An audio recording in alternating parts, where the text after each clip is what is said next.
9h05. Bonsoir Sonia Fellous, ravie de vous recevoir.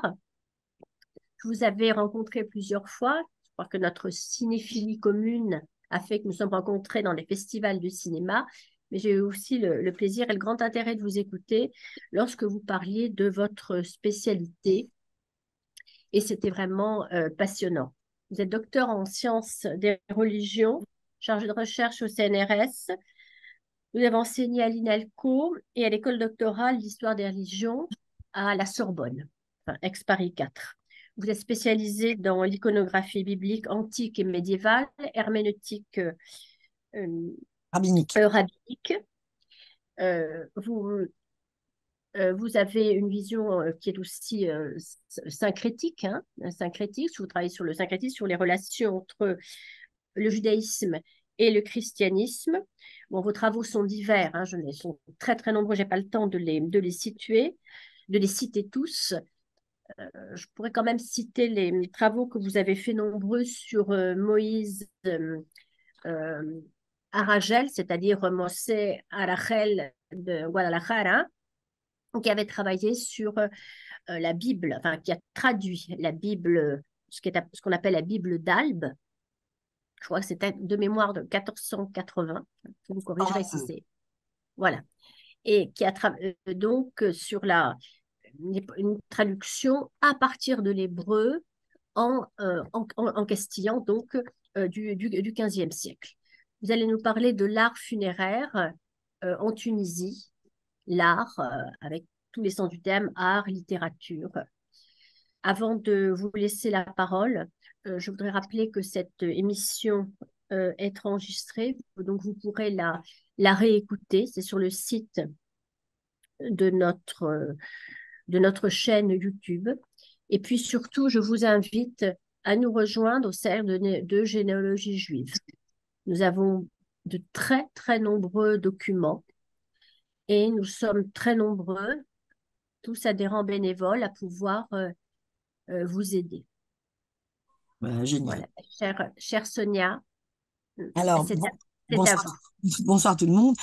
Alors, en fait, ça a l'air en effet d'être des travaux variés, mais je m'occupe principalement de comparatisme religieux et de relations entre les Juifs et les communautés d'accueil dans lesquelles ils se trouvent. J'ai travaillé la plus grande partie de mon temps sur le Moyen Âge, mais depuis 20 ans, facilement, je crois maintenant 25, par hasard, j'ai décidé de m'occuper du patrimoine juif de Tunisie, concours de circonstances. Bon, mais vous verrez que je suis quand même remontée à l'Antiquité quand même et un peu au Moyen Âge.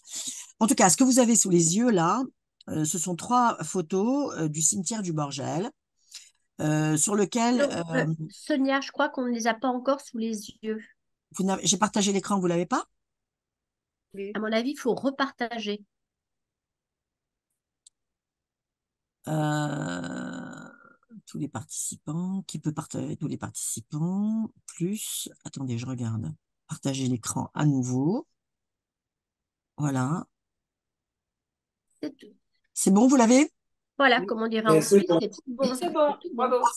Ok, donc voilà mon écran. Donc, vous avez trois photos, une que j'ai prise moi-même de l'immeuble d'en face, qui est celle-ci, du toit de l'immeuble d'en face, et les photos anciennes qui m'ont été généreusement passées par Monsieur Gérard Lévy, qui n'est plus avec nous, et qui vous montre en fait une autre vue de ça. C'est-à-dire que ce que vous avez ici, c'est cette grande porte-là. Ça, cette allée centrale existe toujours. Et ces tombes plates sont celles du 19e siècle qui sont à l'entrée du cimetière du Borgel, à Tunis, de part et d'autre de l'allée principale. Ce que vous voyez ici, de ce côté-là, c'est une autre porte qui mène à une partie séparée par un mur du même cimetière juif, mais qui est consacrée au granat. Autrement dit, c'est une communauté juive qui, au XXe siècle, même fin du 19e, début du 20e, a décidé de séparer son cimetière en deux parties où étaient entourés les juifs d'origines différentes. Les autochtones, et les grana, qui ne sont pas seulement les Livournais, comme je vais vous expliquer plus tard. Et ce que vous voyez aussi sur ces photos, c'est ces femmes assises, je ne sais pas si vous les distinguez, sur les tombes mêmes,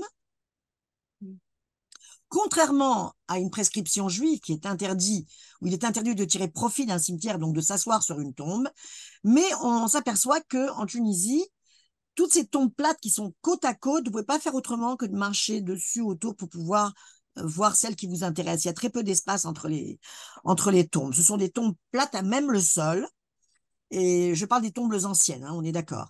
Et quand on regarde ces images-là, on se rend compte que la première prescription rabbinique n'est pas respectée. Les femmes sont assises sur les tombes, et ce sont des femmes en majorité, et souvent elles y passent la journée, je vous expliquerai. J'espère être sur le bon PowerPoint, oui, voilà. Donc, les origines des Juifs de Tunisie, j'imagine que beaucoup d'entre vous les connaissent. C'est une population juive d'origine très ancienne et d'origine diverse, qui s'est établie en différentes périodes. On a des traces archéologiques qui les font remonter assurément à la période romaine, c'est-à-dire au 1er siècle de notre ère. De manière certaine, du 2e au 4e siècle, on a vraiment des preuves archéologiques. Il y a même les 3 seules synagogues de l'Afrique romaine qui se trouvent en Tunisie. Vous avez celle de Naroua Mamlif, qui est conservée à Brooklyn et que j'ai fait venir pour l'exposition Juive d'Orient.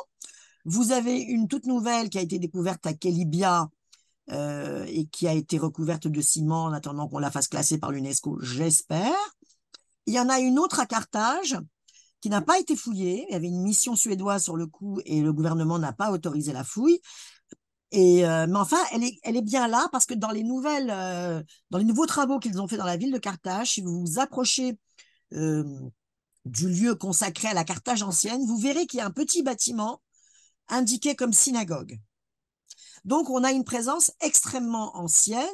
Et cette carte-là de 1431, c'est une carte qui nous donne les lieux des installations juives au XVe siècle. C'est un rapport de voyageurs. C'était très courant, les voyageurs, depuis le XIIe siècle, qui allaient visiter des voyageurs juifs qui visitaient les communautés. Et vous voyez que donc, ces lieux-là que vous voyez sur la carte, sont restés habités jusqu'au XXe siècle. C'est une présence quasiment continue pendant toute cette période. Déjà très présente dans l'Antiquité, et on le sait par les écrits, pas seulement les sources archéologiques, mais aussi les écrits comme ceux de Tertullien notamment. On sait qu'il y avait là une communauté juive et une communauté chrétienne qui s'affrontaient un peu. Et même la première caricature anti-chrétienne est née en Tunisie, est rapportée par Tertullien et contre les chrétiens, hein, qui ont représenté le Christ sur un âne avec des oreilles d'âne, ou le Christ crucifié avec des oreilles d'âne. Et donc une présence importante qui est restée sur le terrain manifestement.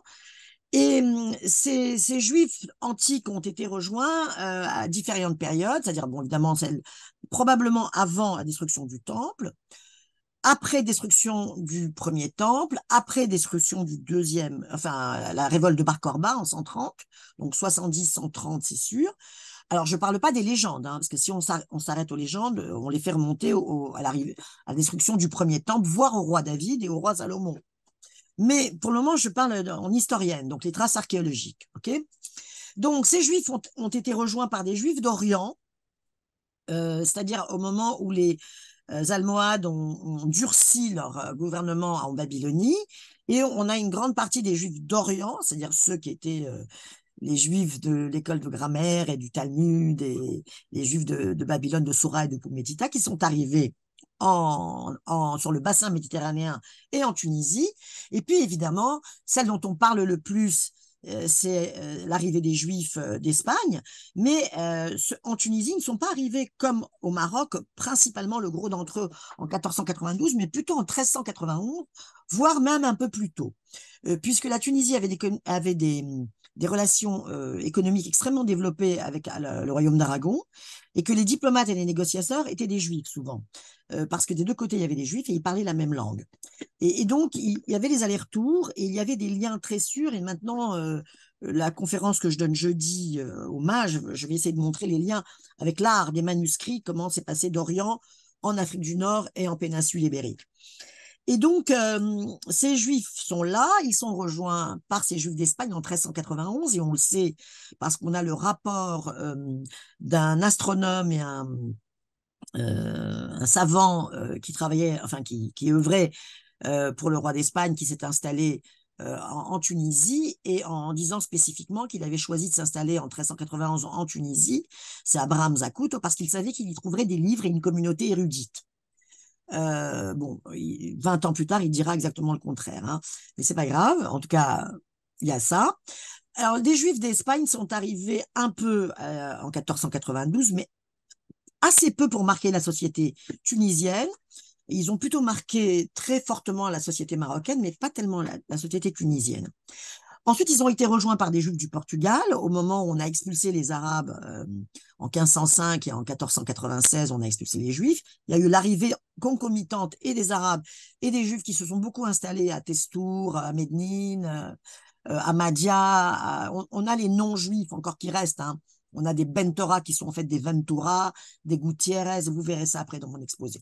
Bref, en tout cas, ce qu'il y a de certain, c'est avec l'arrivée des Juifs de Livourne, qui, avec des privilèges commerciaux, sont arrivés conséquemment, même s'ils n'ont jamais formé la majorité de la communauté juive de Tunisie, il y a eu deux groupes dont la culture était vraiment différente.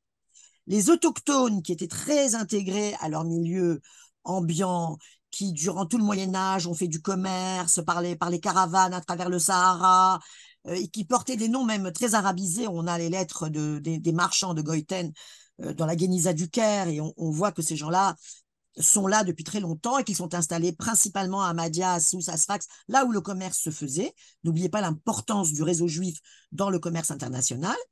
Arrive subitement au XVIe siècle avec ses privilèges, ces juifs italiens qui ont des contrats privilégiés avec le duc de Toscane pour exploiter certains domaines, et qui vont se lancer dans la course. Et on a un groupe finalement de gens occidentalisés. Parmi eux, quand même, des Juifs de Tunisie qui avaient fui la Tunisie au moment où l'Espagne avait tenté de conquérir la Tunisie et est arrivée avec ses armées de l'Inquisition. Mais quand même, ces gens qui sont revenus étaient assez occidentalisés et ont formé un groupe distinct qui ne s'est d'ailleurs jamais réuni quasiment jusqu'au milieu du XXe siècle, hein. Donc ces groupes-là, Touen Sagrena, plus les autochtones, plus les arrivages après de Grecs à la fin du XVIIIe, au moment où il y a eu des campagnes très antisémites autour de Corfou, plus après les Juifs de l'Alliance, les Juifs de l'Empire ottoman, etc., va donner finalement des strates d'onomastique extrêmement différentes.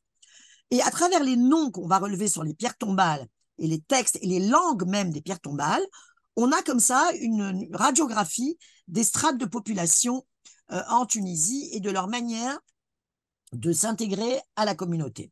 Alors là, je vous montre les vestiges les plus anciens, ce sont les catacombes de Gamart. Il y avait, alors vous voyez, ça c'est le cimetière militaire, hein, et toute la catacombe juive a été préservée justement parce qu'elle était sous le cimetière militaire. C'était un terrain français, donc ils n'ont pas pu détruire la colline de Gamart comme ils l'ont fait pour le reste de la colline, pour les nouvelles constructions qu'avait autorisées Ben Ali. Et on a trouvé 200 chambres qui contenaient chacune 17 sépultures dans toute la colline. Ils ont fait une découverte tout à fait récemment, là en 2009, je crois, ou 2010, d'une autre partie de la catacombe juive qu'ils ont d'abord voulu attribuer à des chrétiens, mais maintenant ils reconnaissent que c'est une catacombe juive à cause des symboles qu'on a trouvés, des objets funéraires, et des ménorotes gravées dans le mur qui se trouvent exactement ici à droite, que j'ai photographié quand je me suis un peu cassé la figure pour descendre. Des catacombes donc faites avec des cubiculums, dans lesquels on a trouvé quelques pierres tombales. Vous voyez, c'est à hauteur d'homme. Il y a tout un tunnel sous la terre. Et vous voyez, c'est constitué comme ça. Et on accède d'un cubiculum à l'autre par des tunnels. Vous voyez? Et toute la colline, en fait, était entièrement remplie de catacombes juives. C'est pratiquement la catacombe la plus importante du monde méditerranéen entre les 4e et le 5e siècle. Presque plus importante que les catacombes de Rome. ce qui nous signale une communauté juive assez importante en nombre, peut-être même une communauté de judéo-chrétiens, parce que la frontière est encore un peu meuble entre les deux groupes à cette époque-là. Alors, les inscriptions qu'on a trouvées, on a quelques noms, on a des mots en hébreu, on a shalom, on a la menorah qui est présente tout le temps, il y a le loulav, l'étrog parfois ici, le chauffard, le loulav, l'étrog, les signes d'attente messianique. Il y a très peu de prénoms, j'ai trouvé juste Abédo, cette stèle qui a été trouvée qui est au cimetière du Bardo. Celles-là sont, je pense, au cimetière du Bardo, pardon, au musée du Bardo. Et les autres, elles étaient à Carthage, mais elles ont été transférées au Bardo. C'est là-bas qu'on les a photographiées. Et avec très peu de noms, à part cette fameuse Abédo. Mais dans les 3 synagogues qui nous restent, plus dans le reste de la catacombe de Gamart, on a retrouvé un certain nombre de noms propres, qui sont des noms portés soit par des juifs en général parce qu'ils sont bibliques, comme Judas par exemple, soit des noms portés par des juifs mais latinisés, comme Justus, hein, pour Tzadok, ou des noms traduits, Fortuné pour Mazal, etc. Soit des noms païens, soit des noms latinisés complètement, ce qui témoigne du degré d'acculturation et d'intégration à leur milieu de ces juifs dont on sait qu'ils étaient très intégrés à la société romaine. Là, vous avez le pavement de la mosaïque de la synagogue de Naro à Mamlif, avec un décor très intéressant qui nous donne des informations d'abord sur l'état économique de la communauté. C'est une communauté prospère et le bâtiment de la synagogue de Naro, vous le verrez tout à l'heure, est un bâtiment complet avec de très nombreuses salles, donc c'est vraiment un édifice. Et la mosaïque a été ajoutée sans doute au 5e siècle. Elle a été offerte par une femme qui s'appelle Julia, et qui a offert le pavement de cette salle de prière, probablement à une époque où on a changé l'orientation des salles de prière. Et c'est très courant en Judée, on a des synagogues du 1er, du 2e et du 3e siècle qui ont restauré leur décoration au 5e siècle, quand la mode a été de faire des pavements de mosaïque ornés avec des motifs ou bibliques ou des motifs symboliques. Ici, le lion, par exemple, la corbeille de pain. Et ces poissons-là, toutes sortes de poissons, il y avait un article extrêmement intéressant dans un journal israélien, Eretz Israël, qui témoigne du fait qu'il y avait au moins 26 espèces de poissons dans cette mosaïque en entier, et que c'était pour marquer aussi la richesse de la communauté par le commerce, l'exportation de poissons fumés à travers la Méditerranée. Et cette scène-là extrêmement intéressante de paradis, avec les 2 pans autour de la fontaine, qui va être reprise dans les premières églises. Mais regardez, elle est déjà dans la synagogue de Mahon en Galilée, en Judée, les 2 pans autour de la fontaine. On a ces médaillons qui prolifèrent ici comme ici, exactement, et les mêmes symboles qui nous viennent de Judée. Ici, la synagogue de Mahon, pareil, synagogue de Mahon qui est tout près du kibbutz Nir Oz, justement, dans le sud. Donc, on se rend compte, grâce à l'iconographie, au dessin, enfin aux symboles juifs qui se baladent, sans compter ici, il y a 2 ménorotes qui flanquent l'inscription, que les juifs sont en contact avec les communautés de Judée et savent ce qui se passe. Il y a une transmission iconographique qui se fait. Alors, la synagogue de la salle principale ici est donnée par Dame Julia, donc elle a un nom Julia, latinisé, païen. Est-ce que c'est une prosélyte? Vous savez que les prosélytes étaient très nombreux à cette époque-là. C'est-à-dire ce sont des païens qui se convertissent au judaïsme, enfin qui pratiquent le judaïsme dans toutes ses lois, alors que les croyants en Dieu sont des sympathisants du judaïsme qui ne pratiquent pas toute la halakha. Mais il y a de très nombreux prosélytes. Et la salle la salle d'entrée ici, le patio qui précède la salle couverte, qui devait être une salle ouverte sans doute, a été donnée par un certain Astérius, qui était joaillier de son métier. Et il a fait donc cette synagogue. Donc vous avez Astérius, un nom qui revient assez souvent dans l'Antiquité chez les Juifs, probablement en rapport avec Kochav Bar Korba, on ne sait pas. Et vous voyez que la menorah ponctue tout ça. Dans cette pièce ici, vous voyez, c'est une pièce réservée aux instrumenta, c'est-à-dire, c'est probablement là qu'on déposait les rouleaux. C'était un culte processionnel. On faisait venir les rouleaux au moment de la prière dans la salle de prière. On a le même plan, vous voyez, c'est une synagogue assez grande. On a le même plan pour la synagogue euh, de Doura au repos en Syrie. Donc un bâtiment conséquent pour une communauté conséquente. Les détails, vous les voyez, ils se trouvent en Judée, le palmier qu'on trouve à Naro, qui est sur Capharnaüm, la menorah qui se retrouve dans toutes les synagogues, les mosaïques de Judée, et le lion, symbole de la royauté de Juda et des gardiens de Jérusalem. Donc une communauté qui est en lien avec la Terre Sainte. On trouve une deuxième synagogue complète cette fois-ci, dont c'est un certain Judas, Isaac, fils de Judas, qui a fait don. Et vous voyez que là, dans cette synagogue, on est un peu plus au nord, à Kélibia, c'est des noms très bibliques qu'on a. On n'a pas de Astérius, on n'a pas de Julia, comme dans la capitale, enfin comme dans la ville de Carthage qui est extrêmement cosmopolite. Là, on a des noms juifs. Et c'est une synagogue, là encore, qui est probablement très ancienne. On voit ça parce que la niche la bima a été ajoutée, qu'il n'y a pas d'abside pour la niche. Et donc, c'est probablement aussi un bâtiment du 3e ou 4e siècle sur lequel on a apposé tardivement une mosaïque parce que c'était la mode de changer de décor. 12 ménorotes sur cette mosaïque, on a voulu faire passer pour chrétienne d'abord, et les signes du zodiaque. Et l'usage, vous avez noté, n'est-ce pas, l'usage du latin. Bon.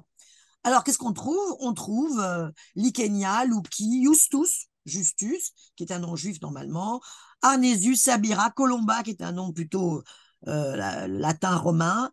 Alors, Fortunatia, on peut avoir dans les noms juifs. On a un martyr qui s'appelle Stéphane, et on a un Abédo et un Judas. Alors,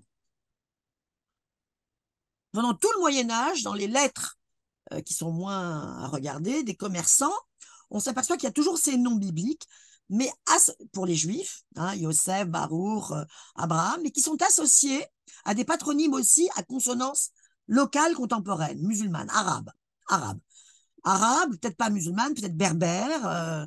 On a des noms à rallonge comme ça. On a Isaac Ben Wazdad, Ben machin, Ben Hanan, des noms qu'on pratiquait moins à l'époque biblique.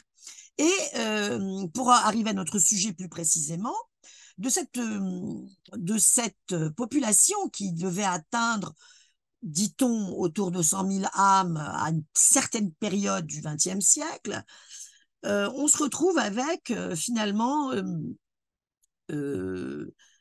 des cimetières qui ont, pour certains, été conservés avec leurs inscriptions, d'autres qui ont été complètement détruits, et pratiquement rien antérieur au XIXe siècle. Pratiquement rien. Les seules stèles antérieures au XIXe siècle dont j'ai eu connaissance, ce sont celles qui sont en fait secrètement conservées dans les réserves du Bardo et qui sont les stèles du cimetière de l'avenue de Londres à Biptamer et qui sont écrites en hébreu exclusivement et qui décrivent les conditions de la mort de certains juifs au moment de la peste. Ils ont gardé ces pierres-là dans les réserves du Bardo, entre autres, et elles ne sont pas ouvertes au public, mais elles sont exclusivement en hébreu. Parmi les cimetières qui nous restent aujourd'hui, alors vous voyez la population, on est en 56, autour de 60 000 juifs, 60 000 juifs, mais c'est assez normal puisqu'on sait qu'entre la création de l'État d'Israël et 56, pratiquement 50% de la population juive a émigré vers Israël. Bon, donc voilà où on en est. Ces chiffres-là sont flous. Ils ne sont pas à prendre au chiffre près parce qu'on sait qu'il y avait beaucoup plus d'Italiens pour les non-juifs. On ne faisait pas de vrai recensement à l'époque, mais c'est ce qu'on a à peu près de barres, disons, de calcul. Alors, nous voilà dans le cimetière du Borget, et vous avez des tombes hautes qui sont plus tardives, et les tombes plates, à même le sol, qui sont les plus anciennes. Et elles sont les plus anciennes parce que ça correspond à une règle de l'islam pour les juifs. Les synagogues ne doivent pas être plus hautes, le lanterneau doit être plat, et les tombes doivent être à même le sol. La synagogue ne peut pas être surélevée, il faut y descendre et pas y monter. C'est les règles de la dimitude. Tant et si bien qu'on se rend compte qu'avant l'arrivée des Français et la liberté qu'ils ont un peu apportée aux Juifs, les tombes, en effet, les plus anciennes, celles de 1800 et des poussières, sont plates, à même le sol. Et il y a une chose extraordinaire, enfin, tout à fait rare qu'on a qu'au Borgel. Quand vous entrez par l'entrée principale du Borgel, c'est la partie la plus ancienne qui existait donc avant même qu'on ait détruit le cimetière de l'avenue de Londres. Et vous avez à gauche que des femmes, pensez à la porte dans mon dos, et à droite que des hommes. Alors que partout ailleurs, les hommes et les femmes sont mélangés. Là, il y a eu une séparation et il y a des tombes en judéo-arabe. Et alors, vous avez le texte ici. J'espère que je vais pouvoir avoir... Ah mince, j'avais la vidéo qui s'activait, mais j'ai l'impression... Oui, ça y est, voilà. J'ai fait lire les textes par quelqu'un qui sait le judéo-arabe. Et il se trouve qu'il y a... C'est ce que vous avez là. بنتي ملكة محبت للفرحات مريت ملك ولدي الريح عصاف كسر شجرات وحيدة كنت لا أخ لا أخت لا خالات زوجي يبكي ويقول أين عزيزتي مشات وغابت أولادي يبكوا ومن العيون يسقط الدمعات. Alors, je vous ai montré ça pour vous dire que ça, c'est une chose unique. Il n'y en a nulle part dans aucun des cimetières du monde arabe. Alors, évidemment, je me suis dit, bon, je me suis demandé d'abord si je comprenais l'hébreu ou si j'avais oublié mon hébreu, puis finalement, non, je comprenais bien l'hébreu. Et voilà le genre de texte sur lequel je suis tombée. Et je me suis rendu compte que la plupart de ces textes-là, la plupart, pas tous, étaient des textes qui étaient consacrés à des jeunes gens morts très jeunes, de mort subite. Et j'ai fait l'accord immédiatement, la correspondance avec ces femmes assises sur ces pierres tombales.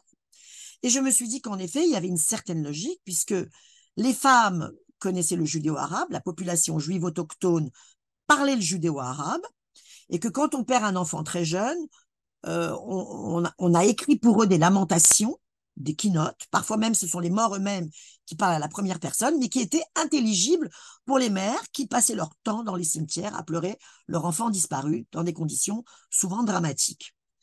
Et j'ai remarqué une autre chose, c'est que sur ces pierres tombales-là, que l'origine du mort soit Tounsi ou Garni, c'est-à-dire tunisien ou livournais, ils sont enterrés ensemble, ce qui ne sera plus le cas après.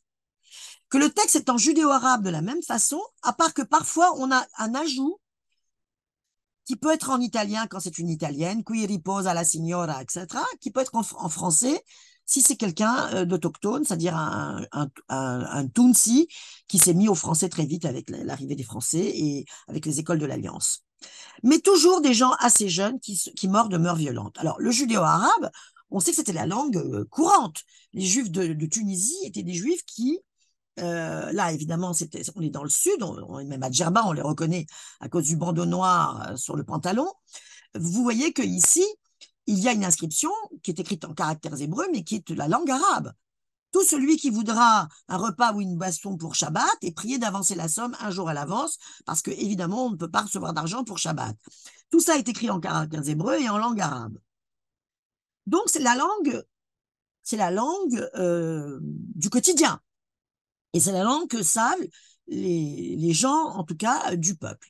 Voici ce qui reste des cimetières aujourd'hui en Tunisie. Là, c'est Moknine qui, transformé en un terrain vague, c'est devenu Au début, ils ont dégagé le cimetière parce qu'ils voulaient construire des logements sociaux. Finalement, ça ne s'est jamais fait. Il y a encore les traces des tombes, ça et là, et c'est devenu un espèce de dépôt de jarres. Ici, c'est le cimetière de Madia. J'ai dû enjamber le mur, je ne vous raconte pas le sport.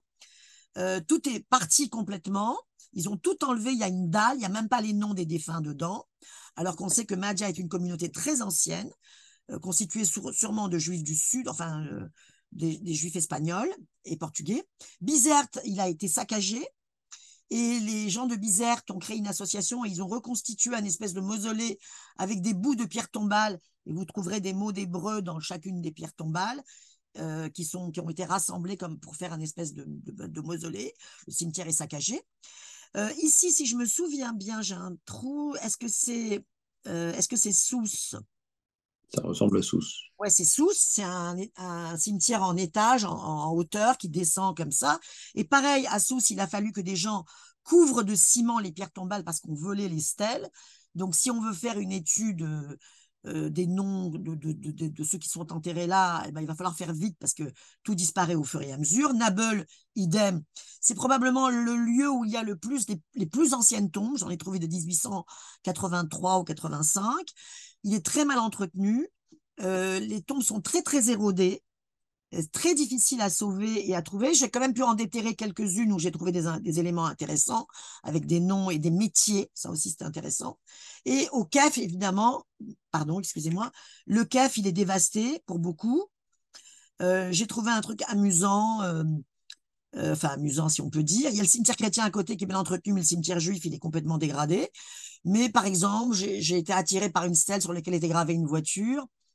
Et en arabe, on raconte que il était content, il avait acheté une voiture et il est allé se promener avec, ou Met Fitumoubilou, et il est mort dans sa voiture, hein, vraiment avec des incursions du français dans la langue arabe, et avec le dessin de la voiture qu'il s'était acheté. Bon, il y a des choses très intéressantes à aller voir. Alors, qu'est-ce qu'on a sur ces tombes? On a des noms qui témoignent vraiment des différentes strates d'immigration des Juifs en Tunisie. On a des noms arabes ou des noms berbères, les Ben Moussa, les Felous, les Haddad, les Jouari, les Younes, les Kefi, les Kabla. Kefi, parfois, c'est l'origine des villes desquelles ils viennent. Vous avez la liste devant vous, je ne vais pas tous vous les lire. Vous avez des noms hébreux qui témoignent de l'ancienneté, d'abord, de l'arrivage des Juifs d'Eretz Israël, ça on le sait. C'est patent avec les communications, les réseaux de communication et les comptoirs commerciaux. Et vous avez les Sadiques, les Sassoun, les Sarfati, les Cohen, les Lévi. Évidemment, j'en parle même pas. Et vous avez ceux dont le patronyme indique qu'ils viennent d'Orient.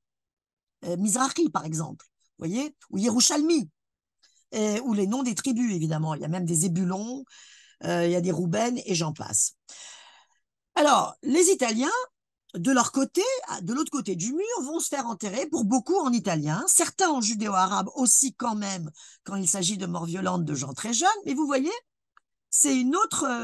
Ah mince, elle est à l'envers.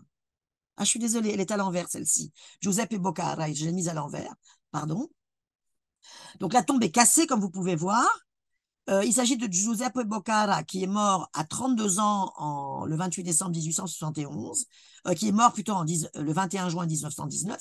Et par hasard, je suis tombée, non pas, c'est pas chez lui, c'est quelqu'un d'autre. Et je suis tombée sur, à côté, Guglielmo Funaro, Funaro qui est souvent le nom du graveur de beaucoup de ces tombes, mais celui-là était un médecin et un franc-maçon, comme vous pouvez voir. Qui est mort plus âgé, à 74 ans, il était médecin, et vous voyez que les deux inscriptions, vous ne pouvez pas la lire, je suis désolée, mais les deux sont en italien. Voilà le mur qui sépare la partie Tuenza de la partie Grana. Hein, ici, c'est les Tuenza, et là, c'est les Grana. Et les tombes surélevées des Tuenza, c'est les tombes plus tardives, c'est-à-dire début du XXe siècle. Les documents que nous avons nous témoignent en effet, l'utilisation de l'italien pendant très longtemps par les Juifs Grana, puisqu'on a des documents, là il s'agit d'un testament notamment, bilingue, d'un côté en hébreu, d'un côté en italien. Donc l'italien est présent partout. L'italien est présent dans parfois la langue funéraire, elle est présente dans la littérature, dans les échanges entre Grana, et les noms, n'est-ce pas, que vous reconnaissez pour certains qui sont très connus, y compris sur cette parochette, Modigliani, Disini, et les parochettes et l'art produit, aussi bien pour la synagogue que pour les pierres tombales, est très marqué par l'Italie. Ces tons bleus, ces couronnes de fleurs qui sont les couronnes de victoire. On ne les trouve pas du tout dans les parochotes tunisiennes qui sont plutôt rouges, cramoisies, avec des emblèmes plutôt de type arabo-musulman. Donc une communauté assez clivée du niveau culturel. Et la partie la plus ancienne reste celle-ci. Vous voyez, c'est des centaines et des centaines de tombes à perte de vue du côté masculin et du côté féminin, qui sont plates et qui, pour moi, sont un trésor du point de vue littéraire aussi, parce que c'est une langue disparue. parce que plus personne aujourd'hui, y compris à Tunis, ne parle ce judéo-arabe-là d'un très haut niveau littéraire, parfois même imprégné de poésie arabe et de muasahat coranique, hein, très haut niveau littéraire de littérature, et où on trouve vraiment des communautés qui, même s'ils parlaient le judéo-arabe, ce n'étaient pas des communautés de gens incultes, c'était vraiment un très haut niveau littéraire. D'où la tradition vient, je ne sais pas, on n'en a pas trouvé avant le 19e siècle, nulle part dans le monde arabe, ça commence au 19e siècle. Alors, la piste que j'ai, c'est un païtan, c'est un homme qui écrit des poésies, qui serait venu de Turquie en Tunisie, ce qui est logique, puisqu'on a eu l'Empire ottoman qui a posé son pouvoir en Tunisie après les Hafsides, et avec l'Empire ottoman sont arrivés des Juifs de Turquie. Peut-être, enfin c'est une tradition que je ne connais pas ailleurs et qui n'existe qu'en Tunisie. Alors regardez l'état des tombes du XXe siècle, parce que le bardeau est sur une tourbière, et donc le terrain est meuble, ce n'est pas les gens qui ont cassé seulement, c'est que les racines s'étendent, c'est très humide, et ça éventre en fait les caveaux. Donc il y a vraiment une urgence si on veut faire un relevé onomastique. Vous voyez, j'ai dû travailler avec des gens pour reconstituer certaines pierres dans les plus anciennes, et j'ai déterré celle-là à Nabeul, qui était très intéressante. C'était la tombe de quelqu'un qui a été assassiné à coups de hache à Nabeul. Mais elles sont vraiment parfois dans très mauvais état, soit qu'elles sont volées, soit qu'elles sont brisées, soit qu'au Borgel, les gardiens ont un peu agrémenté leur cabane en faisant couler du béton autour pour leur barbecue. Donc, il faut vraiment... Bon, maintenant, dans ces tombes, il n'y a pas que des caveaux, il y a aussi des guénisotes. Moi, j'ai trouvé des jarres, comme ça, des petites jarres, remplies de parchemins hébreux, puisque vous savez qu'on ne peut pas jeter tout ce qui porte le nom de Dieu. Je n'ai pas eu le temps, je vous avoue, de regarder tout ce matériel-là. Je ne l'ai pas emporté non plus. Je l'ai re-rangé en espérant qu'il ne va pas totalement se déliter. Mais je ne suis pas supposée emporter ce que je trouve sur place. Et voilà enfin ces fameuses épitaphes absolument extraordinaires. Alors, vous voyez la forme de l'épitaphe déjà. Elle est de la stèle, pardon. Les formes des tables de la loi. Elle est bilingue dans une seule partie, la partie où on voit qu'il y a le nom de la jeune décédée, Esther Houri, et la date de son décès. Ici, en caractères occidentaux, en chiffres arabes, ici, en caractères hébreux et en chiffres hindous. Son nom est redonné en acrostiche, ici, au début de chaque lettre, au début de chaque ligne, Esther Houri, Noha, que son âme soit reposée. L'utilisation exclusive du calendrier hébraïque dans ces stèles. En général, un décor en 3 parties. En haut, une espèce de décor trilobé portant le nom, pas le nom. Au centre, le texte. Et en bas, un panneau décoré qui, en général, rappelle les conditions d'une mort violente à un âge assez jeune. Pardon. Donc, on voit l'arbre déraciné, l'arbre coupé en son faîte, l'oiseau qui emporte une plume, et les 2 coupelles ici qui sont là pour que les oiseaux puissent s'abreuver et abreuver l'âme du défunt en même temps. C'est une tradition plutôt italienne. Toutes ces fleurs, vous voyez, écloses, vues de haut dans l'iconographie, c'est une tradition plutôt d'origine italienne. On trouve aussi ça dans la décoration des manuscrits. Alors, on trouve évidemment le récit de la mort et les causes de la mort. Et parfois, on apprend des choses très intéressantes. Évidemment, alors, je ne sais plus qui faisait une recherche sur les maladies. Ici, on sait que, d'abord, la personne parle à la première personne du singulier. Le texte est rimé. Hein, c'est de la prose rimée. Vous voyez, c'est un très, très haut niveau littéraire. La traduction française ne sera jamais à la hauteur du texte en arabe, je le crains. Mais vous voyez, c'est le passant qui interpelle. Si tu te demandes qui se trouve là entre les tombes et les dalles de granit, ici repose une femme réputée pour ses accomplissements, une vraie branche d'ébène. Alors, on apprend qu'elle avait un foyer, donc qu'elle avait des enfants et un mari, et elle avait même un enfant petit, puisqu'elle laisse l'allaitement de son nourrisson en d'autres mains, et ses fillettes à l'affliction. C'est déjà qu'elle a au moins 3 enfants à minima, et qu'elle est morte d'une bentada. Bentata, c'est une pneumonie, c'est en fait un mot italien. On a ventata, un coup de vent, mais qu'on a arabisé parce qu'il n'y a pas de V en arabe, vous le savez. Donc, dans le texte, on voit qu'elle est morte d'une pneumonie et que cette femme avait 2 enfants qui l'avaient précédée dans la tombe et qu'elle est allée à leur rencontre. On sait qu'elle a 28 ans parce que son mari hurle qu'il a perdu sa jeune épouse et le nom de famille. Et enfin, on a ces espèces d'élégies à la fin extrêmement belles parfois, et toujours avec la date hébraïque, toujours. Le sort s'est violemment acharné, les anges du ciel l'ont accueilli, installé entre les ramées. Il y a beaucoup cette métaphore des ramées, c'est l'Éden qu'on rappelle. Et le fameux Tan Seba, qu'on trouve déjà depuis le Moyen-Âge, mais sans le tzaddik au Moyen-Âge, qu'on a ajouté dans les temps modernes, le tzaddik, c'est Tiye Nafsha Tzroura Bitzror Achaim, que son âme soit liée au faisceau des vivants.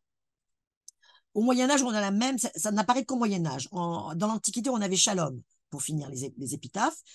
Au Moyen-Âge, à partir déjà du 12e siècle, on commence à avoir le Tan Seba sans le tzaddik, et dans les temps modernes, on a fait avec le tzaddik. Alors ici, vous avez carrément des choses qui sont des fois extrêmement sophistiquées, des choses époustouflantes, des histoires de famille, des tranches de vie.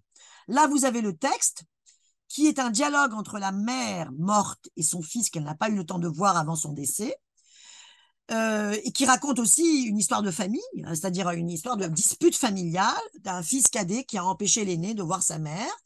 Et c'est un dialogue, vous voyez qu'il y a 2 colonnes, que les 2 colonnes sont rimées. Les 2 colonnes sont rimées. Donc, il y a une rime interne et une rime externe. Et que c'est un dialogue entre la mère et le fils. Vous avez le texte ici. Le premier qui parle, c'est la mère.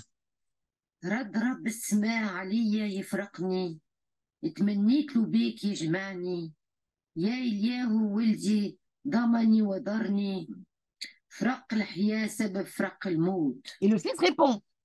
الوحشي عرفتك صبر للتيق يا أمي لوجدت سبيل وطريق أخي الكبير عدو له صديق فرقني منك بالحياة والموت. Alors, vous voyez, ce sont des textes extraordinaires qui vous racontent des tranches de vie, qui vous racontent des choses.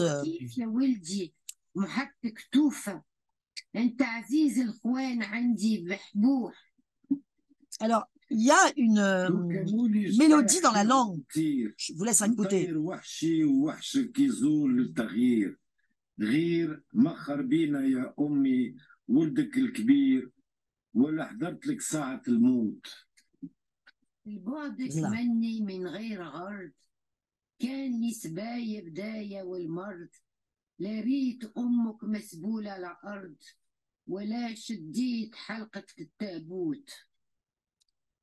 وما موتك لا كنت ابناها ومرتك لا ببالي اقراها كنت نقول صعيب فراق الحياة واليوم ما أصعب فراق الموت. Vous voyez, ce ne sont pas des textes anodins. C'est vraiment des choses qui sont magnifiques, tant du point de vue littéraire que même du point de vue des histoires familiales qu'elle raconte. Bon, vous notez aussi l'origine. Vous avez le louche, vous avez une Carmina d'Anna qui manifestement est d'origine grana et qui a un tombeau très, très, très luxuriant, très décoré, avec toujours ces petits monticules, avec l'arbre brisé, les coupelles pour les oiseaux, et un texte qui est intéressant dans la mesure où, par exemple, on apprend, c'est le même genre de texte toujours, enfin, c'est pas toujours le même genre de texte. Il y a des scripts différents, des styles différents. Quand je dis le même genre, c'est que c'est toujours aux passants, éviter de piétiner, c'est une interpellation aux passants, mais ce qu'on apprend aussi, c'est que, par exemple, cette femme qui est morte d'une grippe tenace, qui l'a terrassée en 3 mois, s'appelle en arabe Smana, alors qu'elle s'appelle Carmina dans son épitaphe en français. Vous voyez? Donc, il y a une double onomastique, et on trouve ça depuis le Moyen-Âge. On a toutes les tombes médiévales avec des Abraham, des Yitzhak, et quand on regarde les registres de taxes des Juifs de Paris de 1290, 96, etc., ils s'appellent Benoît, Jacquin, Josson, etc. Et on a ce même phénomène ici, mais c'est intéressant de voir que dans la langue du quotidien, ils avaient des surnoms ou des prénoms qu'ils avaient arabisés. Sylvia Sebag, par exemple, qui est née Sidbon Baïda. C'est rare qu'on ait les noms de jeunes filles pour les femmes mariées. Et on se demandait pourquoi celle-ci, qui est morte à 23 ans, est signalée aussi d'après son nom de jeune fille. C'est assez rare pour les femmes mariées. Alors là, c'est une très, très, très belle épitaphe. Vraiment, on a eu beaucoup de mal pour la traduire parce que la langue est très difficile. Alors, cette femme est morte d'une gangrène, apparemment, qui l'a emportée. Elle a un fils, elle était mariée depuis une année seulement. Elle avait une sœur qui a été informée de sa mort et elle dit qu'aujourd'hui, elle réside parmi les pierres et ses yeux sont assombris. Bref. Et ce qui est intéressant ici, c'est qu'on s'est demandé, bon, il y a beaucoup dans ce texte-là, il y a des références à Job d'une part. D'autre part, il y a des références au Coran pour la fin, ici à l'ombre des ramées, etc. La sourate 56, sourate 56-30, où on a une référence à ceux qui sont qui se délectent sous l'ombre des ramées, mais on a peut-être aussi une référence au Delalat Ichayrin de Moshe Maïmonide, et perplexe, parce qu'elle quand même, elle a eu un sort terrible. Et on a des épitaphes qui remettent en question Dieu, qui disent, mais est-ce que Dieu me vengera? Pourquoi? Etc. Vous voyez? Mais ce qui est intéressant, c'est qu'on a fait une recherche, on s'est dit pourquoi est-ce que son nom de famille, son nom de jeune fille est nommé, alors peut-être qu'elle était d'une famille, et en effet, on a trouvé un Sidmon Beïda, on ne sait pas si c'est la même famille, qui a exécuté des illustrations de l'ouvrage de Maurice Uzan, Origine et tendance du judaïsme, qui a été publié en 1927 à Tunis. Et on ne sait pas si c'est la même famille. En tout cas, elle semblait être suffisamment d'une famille importante pour qu'on cite son nom de jeune fille, ce qui n'est pas le cas de la plupart des tombes de femmes du Borgel et d'ailleurs. Alors, Bismuth, le malheureux, Nathan Bismuth, le psaume ici vient ouvrir son épitaphe, et c'est un psaume de vengeance, al-Nekamot. Il en appelle à la vengeance de Dieu. Il a été assassiné avec ce couteau, comme vous pouvez voir, en 1892. Et voilà son histoire. Alors, il fait appel à Dieu. Dieu des vindictes, éternel Dieu des vindictes, apparaît. Hein, il veut la vengeance. Hélas, j'ai connu une mort atroce, égorgé chez moi, tel un agnelet. Condamné au trépas dans mon lit, comme un animal sauvagement égorgé. Mon entourage et ma femme avaient perçu mon râle sans deviner que j'expirais. 3 individus, je les vois encore, ont quitté ma chambrette après m'avoir tué.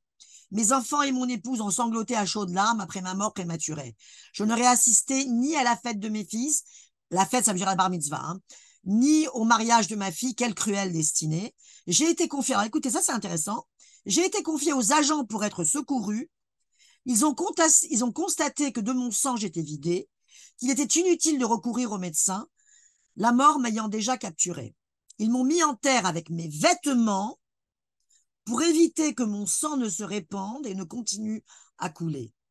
Mon nom est Nathan Bismuth, réputé pour ma générosité envers les déshérités. Ma mort est survenue, mon heure a brusquement sonné, auprès des grands prophètes parrains, etc., etc. Vous voyez, là, on a des textes, et j'en ai comme ça 5 ou 6 à Nabeul, les frères Guèze, les 4 frères Guèze qui ont été assassinés à coups de fusil, celui d'autre Nabeul qui a été assassiné à la hache. Alors là, par exemple, pour en venir aux tombes un peu plus récentes, on est en 1919, au XXe siècle, il y a par exemple ces 2 tombes, alors vous qui faites de la généalogie, pour le coup c'est bon, Albert Uzan d'un côté et Victor Chassid de l'autre. Victor Malka Chassid en hébreu, Victor Malka Chaim ici, on voit que Victor en français, on ne voit pas qu'il s'appelle Malka Chaim en plus en hébreu. Et ici, on a Abraham Uzan qui s'appelait en fait, en français, Albert Uzan. Et celui-là, Albert Uzan, nous explique qu'il est mort exactement le même jour que son neveu chéri Victor, et que sa sœur Émilie les a suivis au bout de 6 jours. Donc, Victor Chassid est lié à Albert Uzan, ce qu'on n'aurait pas dit à première vue, vu les noms. Et il faut lire l'épitaphe pour revoir le lien entre ces 2 familles. Et vous avez des trésors comme ça qui vous sont réservés à tous les coins de cimetière. Alors, vous remarquez Le décor a complètement changé. On est au XXe siècle. Les caveaux sont remontés, ils sont beaucoup plus hauts. Il y a des sculptures d'espèces de dés autour des tombes. On imite un peu l'art italien. Si on regarde de plus près ces prénoms, Annabelle, on va trouver des noms différents de ceux de Tunis, par exemple Choix de Haroun Ouzan. Ici au Borgel, on a une épitaphe bilingue, d'un côté en hébreu, d'un côté en arabe, de Moshe Portuguese. Donc son épitaphe, enfin son nom est révélateur sous forme de table de la loi. Et vous avez que là, vous avez carrément les deux textes en bilingue, l'hébreu d'un côté, l'arabe de l'autre. Alors, tous ces Portugais, c'est Enriquez, c'est Nunez, c'est Rosa, c'est Cohen Rosa, Mosnino, Molko et j'en passe. Ce sont des gens qui sont arrivés d'abord dans le sud de la Tunisie, probablement à Testour, Djerba, Madia, Gabès, et on voit ici à l'intérieur de la synagogue des Kohanim à Djerba, qui ressemble beaucoup à la synagogue de Barcelone dans une miniature du XIVe siècle. On a le même type de bima, même les espèces de sculptures en bois que clôturent la bima rappellent un peu cette miniature du XIVe siècle. Et on a une iconographie qui rappelle les détails. Alors, soit la mort prématurée, comme ici, on a enlevé, et là, il y a carrément le nom de la jeune femme, hein, Esther, dans la feuille que l'oiseau va emporter au loin. Mais vous avez aussi la colonne brisée, qui apparaît dans la première iconographie paléochrétienne pour symboliser la mort du Christ crucifié, qui est mort jeune lui aussi, et qu'on réemploie dans cette iconographie très fortement marquée par l'art italien, vous l'aurez compris. C'est l'Italie ici. Hein. Et ici, par exemple, Jasmine Bismuth, qui est morte à 28 ans en laissant 3 enfants. Et on voit les 3 oiseaux dans leur nid, vous voyez. Et une iconographie donc qui rappelle la mort prématurée, mais qui reprend, par exemple ici, une image du Saint-Esprit. On a dans 1,5 million de manuscrits latins le Saint-Esprit qui descend comme ça pour montrer l'âme envolée de la défunte. Ce sont des métaphores, mais que les sculpteurs emploient probablement au langage local, parce qu'il y a des Italiens, parce que le cimetière chrétien italien est juste la porte d'à côté, et que les sculpteurs utilisent ce langage. Alors, les décès, on en a beaucoup. Il faudrait presque faire moi, si je voulais faire des recherches là aujourd'hui, que là-dessus, je relèverais toutes les tombes de ceux qui ont été assassinés. Vous avez ici Aaron Cohen, il a donc les 2 mains des Kohanim. On ne voyait pas tout ça dans les tombes médiévales, hein, les symboles des mains des Kohanim et tout ça, c'est tardif. Il a été tué à la hache, c'est la tombe que j'ai réussi à déterrer à Nabeul. Le fameux malheureux Bismuth qui a été tué au couteau. Ici, c'est tous les frères de la famille Guèze, Yosef, Isaac, Yom Tov et Ephraim, qui ont été assassinés tous les 4 au couteau. Maurice Fénèche, qui a été assassiné en 48 à 37 ans d'un coup de revolver.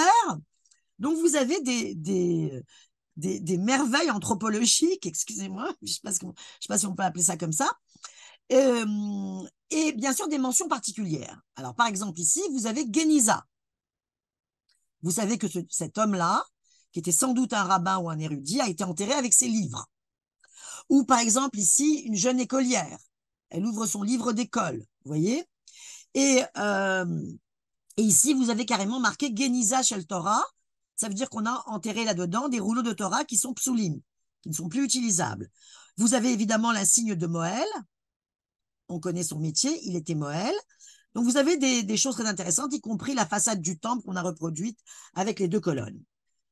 Les mains des Kohanim, vous en avez un peu partout, que ça soit au Kef, à Djerba, à Djerba. Non, à Djerba, je n'ai pas tellement vu. Annabelle, Assous, Asfax, etc. Dans les tombes de toutes les périodes, aussi bien les tombes anciennes plates que les tombes plus récentes du XXe siècle. Vous voyez, 2016, non, 2016, c'est moi qui ai fait la photo, pardon, mais XXe siècle ici, tout ça. Et bien sûr, maintenant, je commence à relever, ça ne m'était pas venu à l'idée avant, le nom des sculpteurs. Vous avez Funaro qui a vraiment sculpté beaucoup, beaucoup, beaucoup.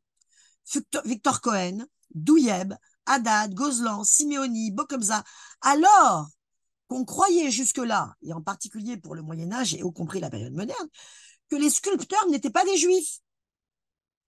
Et maintenant, on sait que ces marbriers, ces sculpteurs, pour le cimetière du Borjal, étaient en très grande partie des juifs. Ça, c'est quand même nouveau, on ne savait pas ça. On pensait que justement, cette profession-là était plutôt réservée aux non-juifs et qu'on commandait les pierres tombales, certes, mais que les sculpteurs n'étaient pas juifs. Et ils signent leurs ouvrages. Alors, j'ai trouvé, grâce à Moshe Uzan, des épitaphes qui étaient préparées par un rabbin, probablement le rabbin Sion Uzan de Nabeul au milieu du XXe siècle, qui a préparé ces épitaphes en judéo-arabe exactement au milieu du XXe siècle, dans la forme de celle du milieu du XVIIIe siècle. En arabe, Ya Kari Hedel Kassa, ô toi, Adel Kabrir, ô toi qui lis cette tombe, il va lui dire arrête-toi, tes lieux vont, Jari Damraoun Jidan, et tes larmes vont couler à flot, etc. Et la préparation d'autres pierres tombales, c'est les rabbins qui les écrivaient. Alors, des rabbins, vous voyez que c'est rimé en double, en interne et en externe. Donc, c'était de la poésie. C'était un travail de poète. Et en général, pour des jeunes, plutôt des gens jeunes. Hein.